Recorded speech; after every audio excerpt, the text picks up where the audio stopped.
Capitaine, Oui. dites-nous, comment vous êtes lié à M. Marcel et quel poste de responsabilité occupait-il au moment des faits? Pour être sincère, vous savez, pendant la réclamation des salaires des militaires, le camp Al-Faya étant le camp Al-Faya à l'époque, et quand ces jeunes-là se déplaçaient pour venir au camp Samori, c'est ce jour que j'ai aperçu Marcel dans les tirs. J'y avançais et je suis allé leur calmer. Quand je les ai calmés, ils sont repartis au camp Al-Faya. Plus tard, et les mêmes choses ont commencé, comme d'ailleurs les leaders le faisaient, bulletin rouge et ainsi de suite. Alors, plus tard, ces jeunes ont commencé à me rendre visite au camp Samori. Et la particularité de nos relations, comme je vous le dis, ça ne dépend pas de moi, ça c'est dans toutes les coutumes. Chez nous, nous les considérons comme des neveux, ils nous considèrent comme des oncles. Ça c'est depuis les aïeux. Voilà un peu la relation qui nous lie. Et quand peut-être les gens apprennent le neveu de Dadi, c'est comme si c'était l'enfant, ma soeur. Non. Tous les Thomas, dans les règles de l'art, dans les règles coutumières, sont mes neveux, sont mes nièces. Et je suis leur oncle. Donc on n'a pas besoin de chercher de midi à 14. C'est comme ça chez nous, notre coutume. Voilà un peu la singularité. D'accord. Maintenant, il occupait quel poste de responsabilité? Il était avec Toumba. Il était avec Toumba. D'accord. Mon capitaine, si vous n'avez pas voulu qu'il y ait le carnage au stade du 28 septembre, pourquoi refuser que les leaders politiques blessés grièvement sortent du pays pour aller se soigner? Pourquoi? Je reprenais la question, maître. Si vous n'avez pas souhaité, si vous n'avez pas voulu qu'il y ait le massacre au stade du 28 septembre, pourquoi vous avez empêché les blessés de sortir du pays pour aller se soigner, notamment les leaders politiques? Merci pour la question. D'abord, je commence par rectifier la question. Je n'ai pas ordonné ou organisé le massacre du 28 septembre avant de répondre à votre question.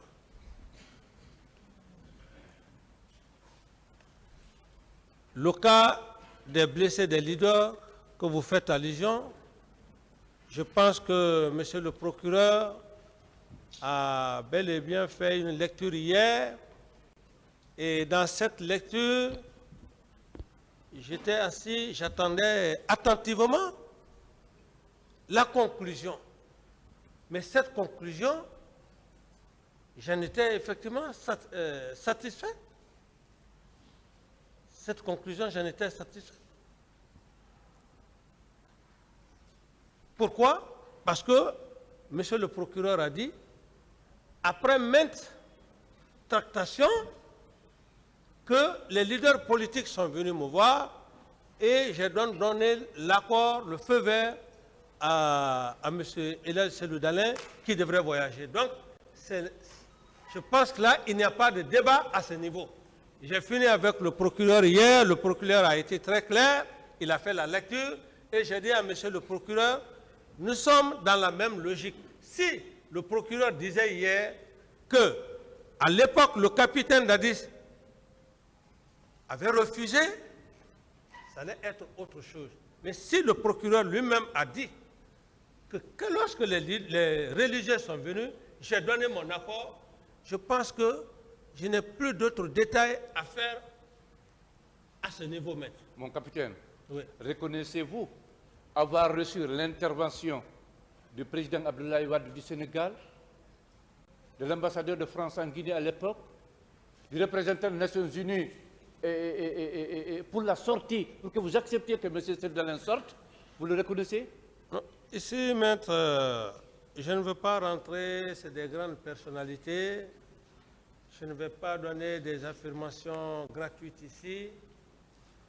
Et maître Abdoulaye Wade, c'est un père à moi, je le respecte.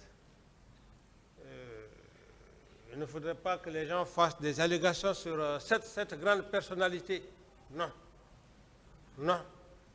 Pour dire qu'il a fallu le président Wade pour que je puisse faire ceci, cela, il faut que les gens cessent.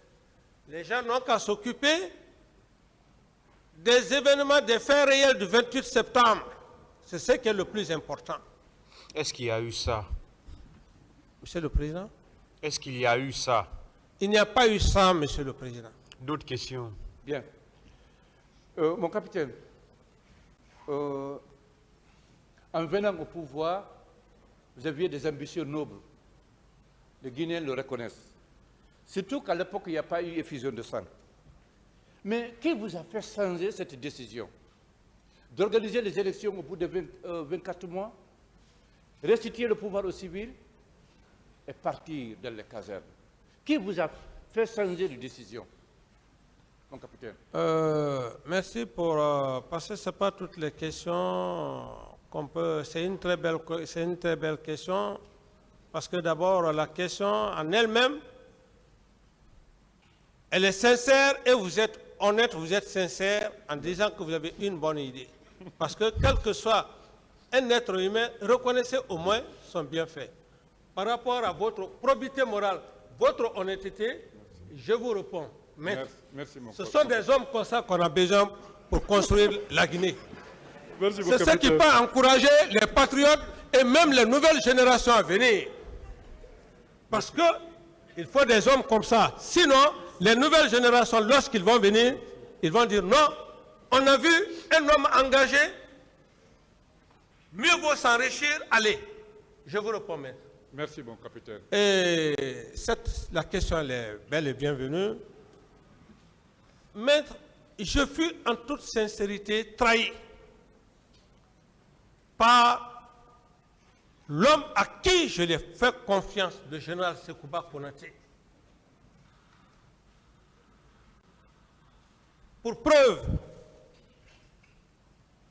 maître, je le dis, où je suis là, vous savez, j'avais dit même à Monsieur le Président, j'ai dit, ouais, je ne cherche pas à faire plus de 30, 40 ans. Non, non, non, je n'en ai pas besoin.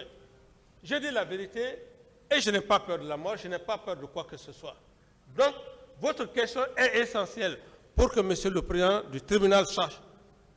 Je fus trahi par mon homme de confiance, Sekouba Konaté. Comment? Sekouba Konaté, c'était l'homme à qui je partageais le pouvoir avec lui. Je ne faisais rien sans lui. Même les organisations de Koronti ou bien de Bouribine qu'on parlait, mais c'est Sekouba et ses amis qui organisaient ça. Pourquoi?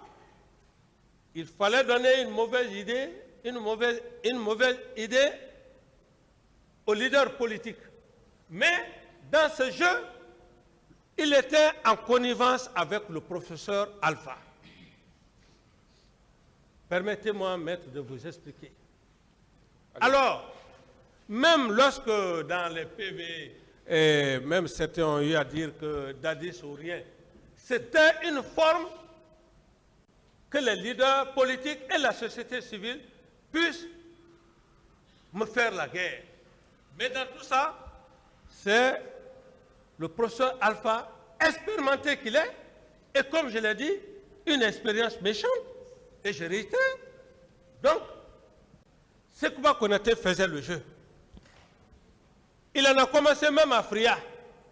Monsieur Camara, Il est parti à Fria. Monsieur Camara, est-ce Oui. que vous avez compris sa question? J'ai compris, il dit pourquoi j'ai changé. Répondez alors à la question.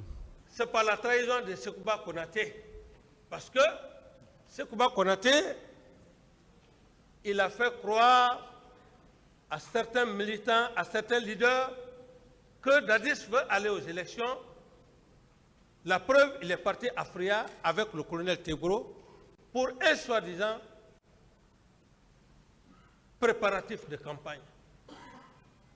Alors, c'est ce que les leaders politiques ne comprenant pas qu'il était en mèche avec Alpha, les autres se sont embobinés pour dire non, Dadis veut rester au pouvoir éternellement. Mais dites-moi, cependant, mon capitaine, les hommes qui ont initié, qui ont mûri, construit le mouvement Dadis doit rester, ces hommes-là étaient des hommes de Konaté ou bien du professeur Alpha Condé? Merci, mais c'est ce que je vous dis. Je vous dis que l'armée a toujours été infiltrée, et je le dis et je réitère, les mêmes éléments là travaillaient avec le professeur Alpha Condé pendant même que le feu général Lansana Conté encore était vivant. L'armée a toujours été infiltrée.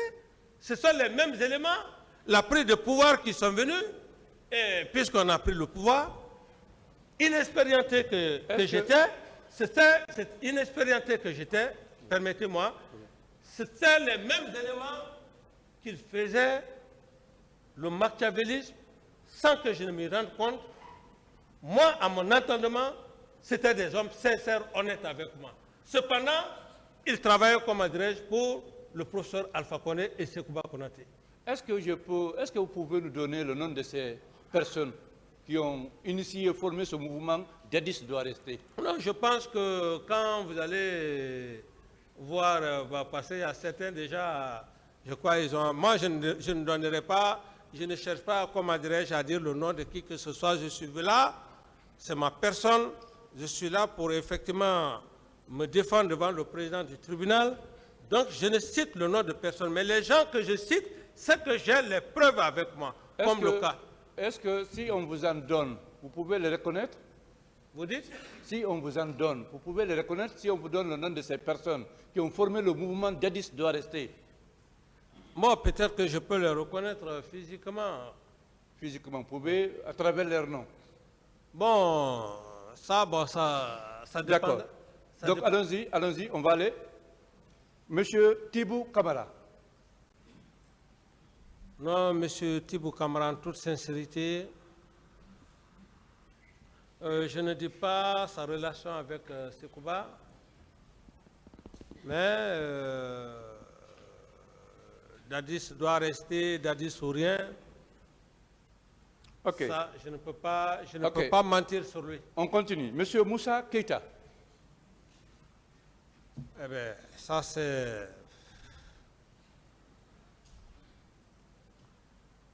Et qu'est-ce qu'il a dit dans... Non, Azere Corée. Ah, bon, voilà, bon, c'est ça. Parce que le terme, Voilà. c'est ce terme-là qui a fait que toute la population guinéenne s'est soulevée contre moi, les forces vives. Une forme de propagandiste. Dadis ou la mort. Voilà. Il est allé à Azere Corée pour le dire. Alors donc, c'est pour dire que vraiment j'étais dans une situation, c'est seul Dieu qui m'a sauvé, hein, maître. Hein?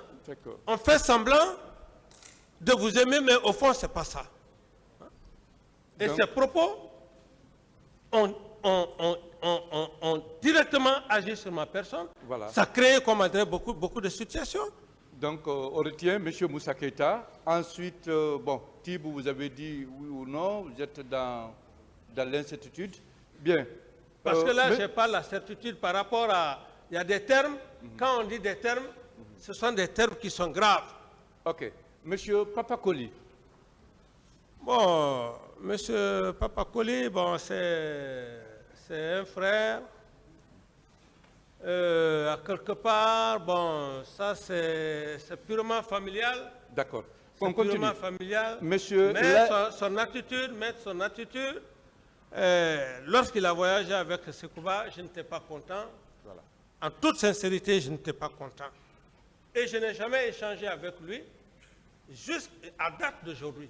Mais je n'étais pas content parce que c'est quoi l'a pris pour l'utiliser. Pour l'utiliser. D'accord. On continue. Monsieur Laye Junior Condé. Laye Junior Condé, à moins que si vraiment je le vois, mais son nom ne me dit pas grand-chose. OK. Monsieur Cabinet Komara. Monsieur Cabinet Komara, c'est l'ex-premier ministre. Oui, naturellement. C'est un homme intègre, incroyant, impieux. J'ai même peur de lui, impieux, incroyant. Non, on parle de ce mouvement Dadis doit rester. Ceux qui ont conçu ce mouvement. Non, monsieur Komara, je n'y pense pas. OK. Parce que monsieur Komara, il faut se dire la vérité, c'était un technocrate et avec une grande sagesse, il n'était pas dans ces situations-là. Même s'il a été humilié par vous. C'est pour ça que je dis, maître, c'est un grand homme. Et jusqu'à maintenant, on entretient des relations. Très bien. On continue. Saines.